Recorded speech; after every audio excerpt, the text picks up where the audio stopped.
Hello, welcome back to Ceridwen Cottage Diary.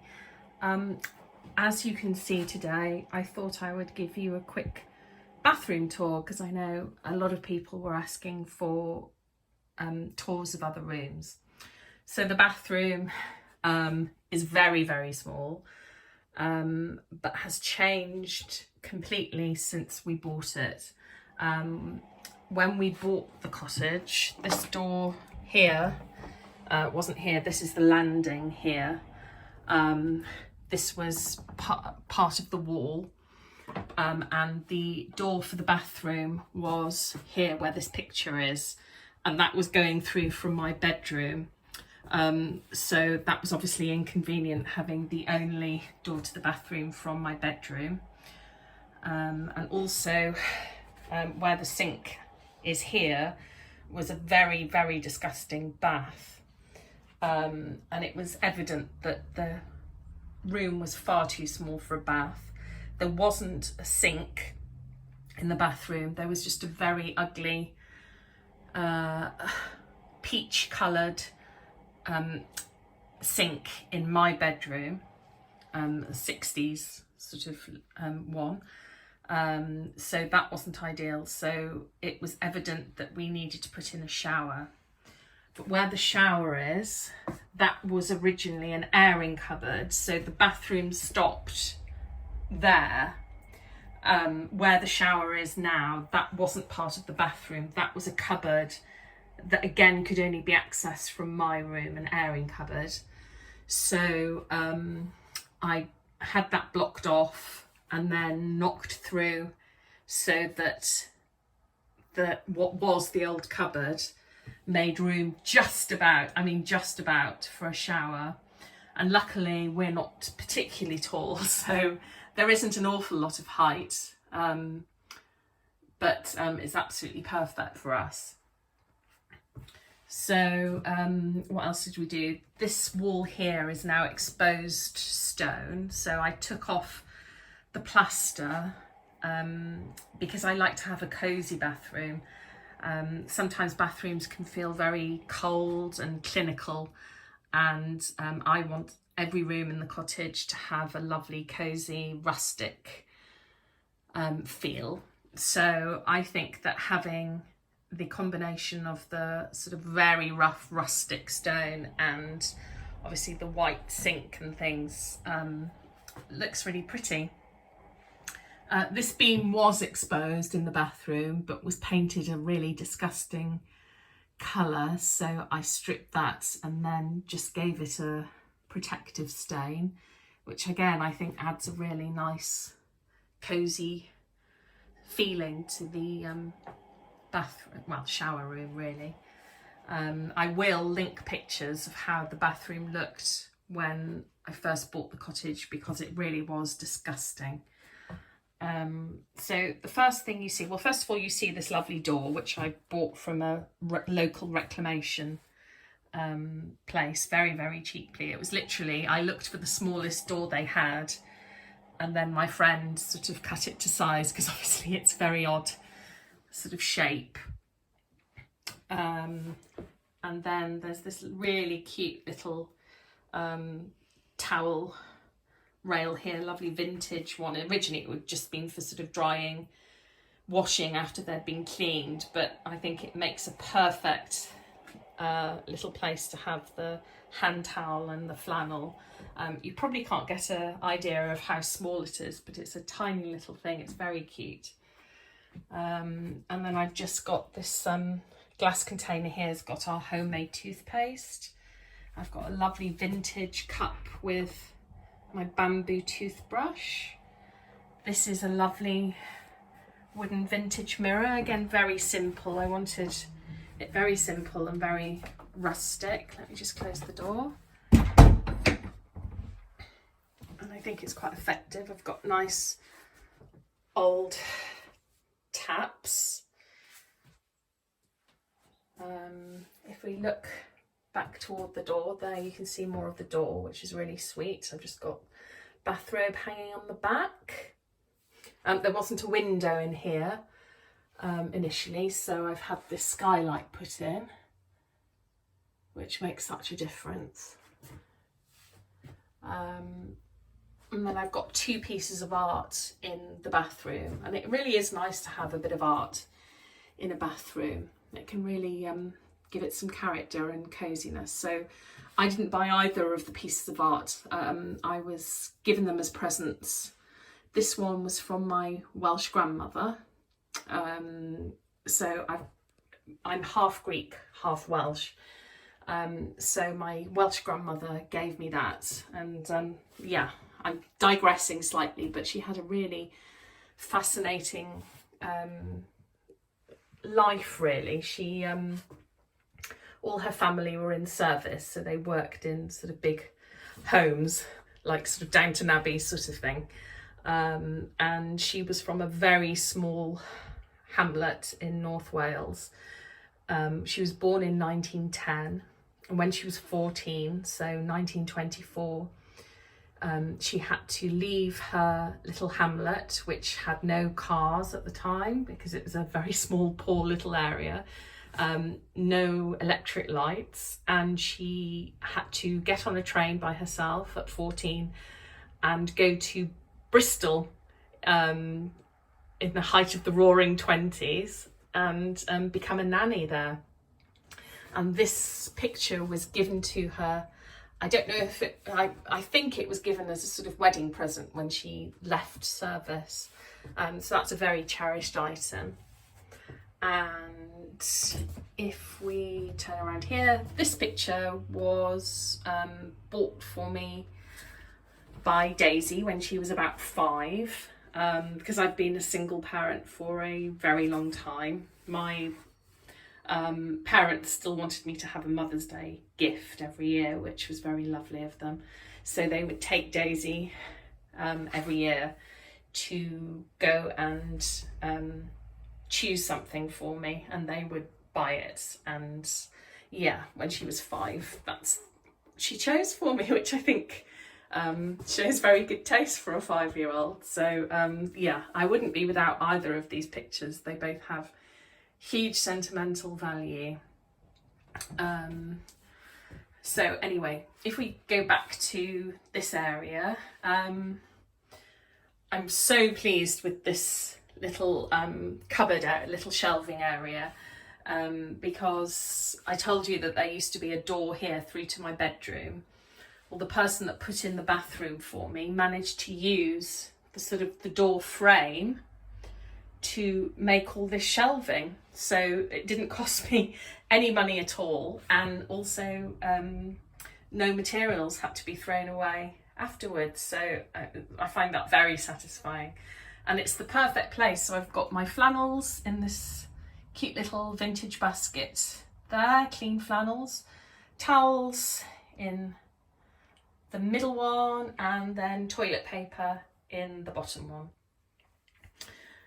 Going over to the shower, it's a glass door because the sort of plastic shower curtains I don't find very attractive. And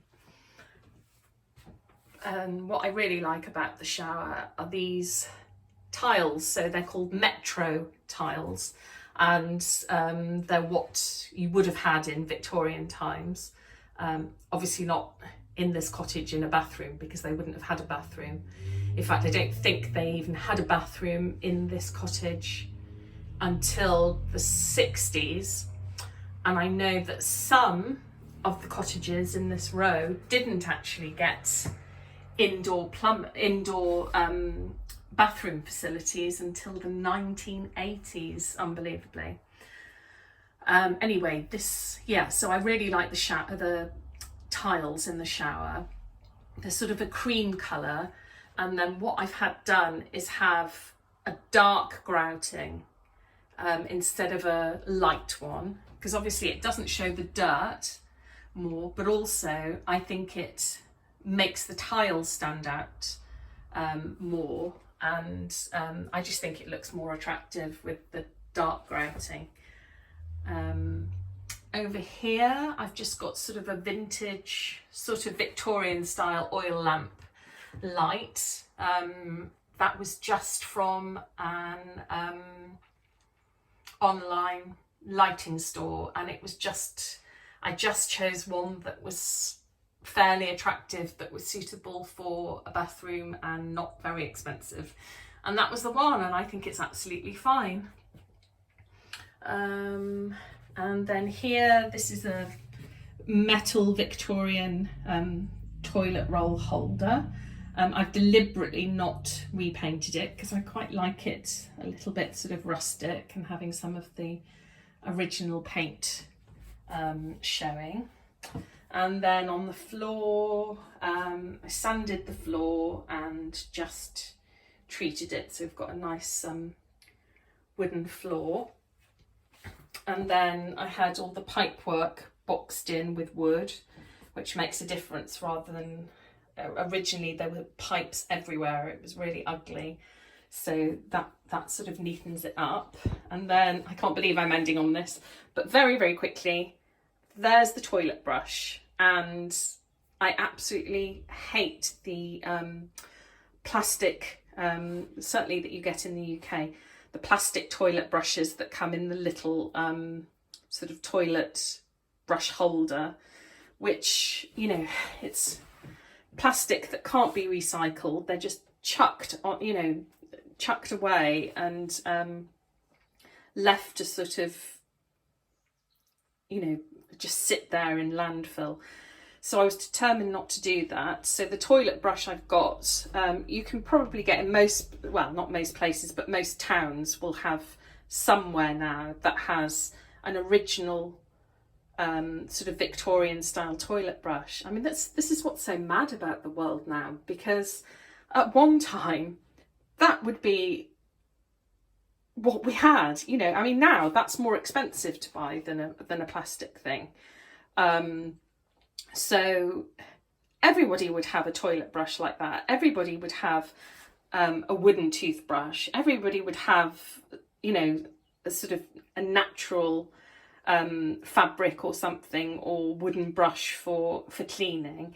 And I don't know at what point people suddenly thought, oh, it would be much nicer to have lots of plastic. But anyway, I really like that, not just because I think it's more attractive, if you can call a toilet brush attractive, but when that when the bristles start falling out, that can literally just be thrown onto the compost heap, so completely biodegradable.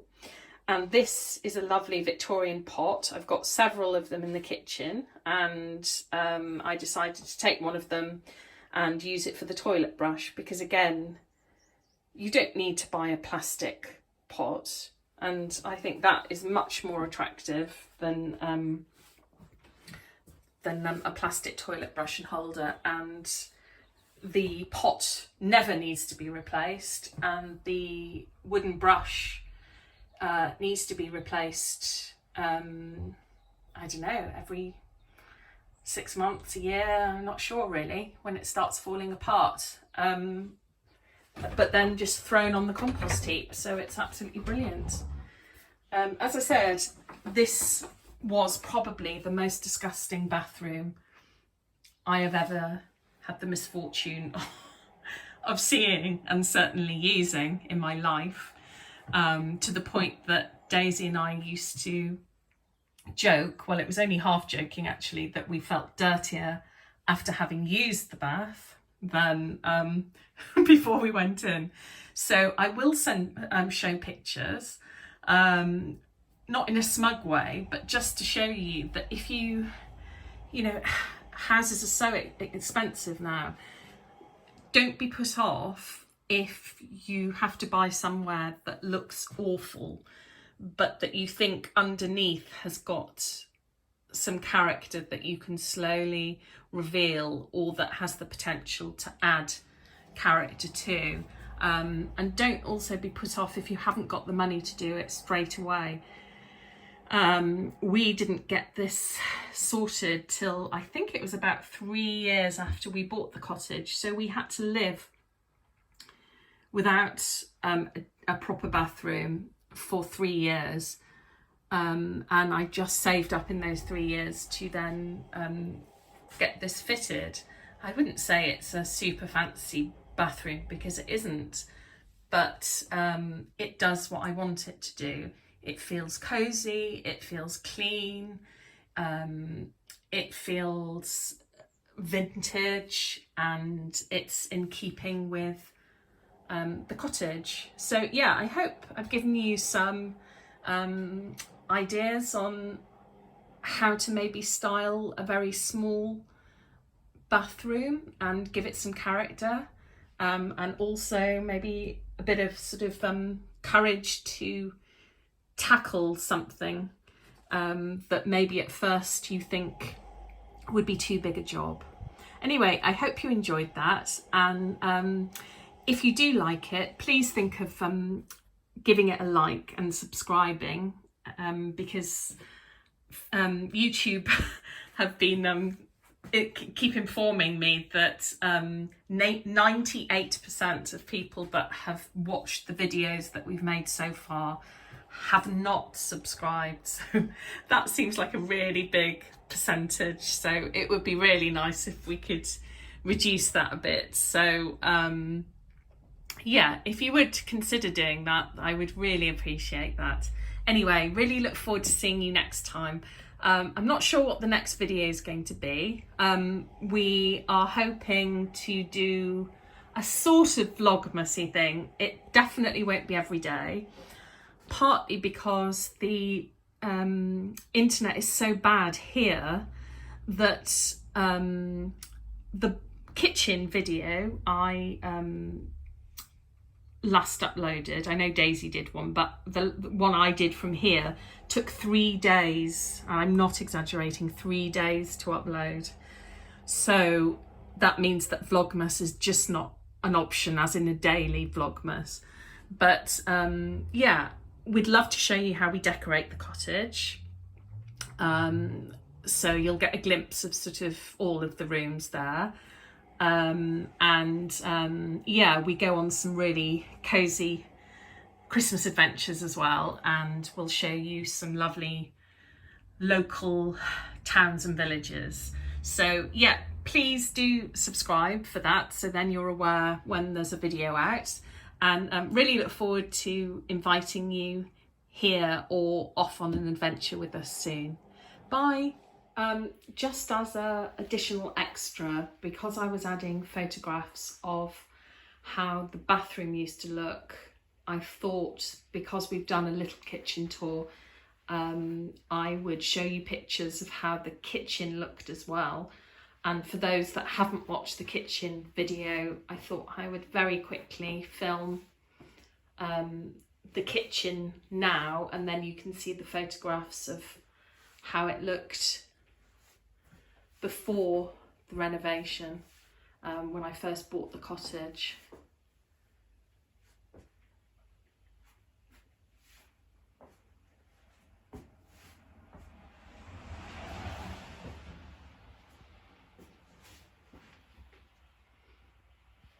So you'll see a photograph of the stairs, which were the gloss white painted and had a really awful carpet on, and in the photograph you see my dad very kindly helping to rip up the carpet from the stairs. And about here there was a really strange glass and wood partition which made the small kitchen even smaller. I don't quite know what the thinking was. And as you can see from the photographs, yeah, this lovely inglenook fireplace had been bricked up and an awful fire put in its place. So just going to take a picture of the sink, because again there is a photograph attached with the sink area to show just how awful it was. So I'll just go a little bit closer so you can see the difference. So there was an old sort of metal sink and dilapidated unit. So I've had a nice Belfast sink put in, and this wooden work surface put in, which came from sort of some local trees, oak that had been chopped down a long time ago, which was just perfect for the job. Here's just another image, just so you can compare and contrast, and just to see that yeah, even a cottage that was in such bad condition and seemed to have no character as this can be made pretty. Sorry about the noise, but there's road works going on at the moment, so the traffic is really bad the last few months. Anyway, there you go. I hope that's of interest.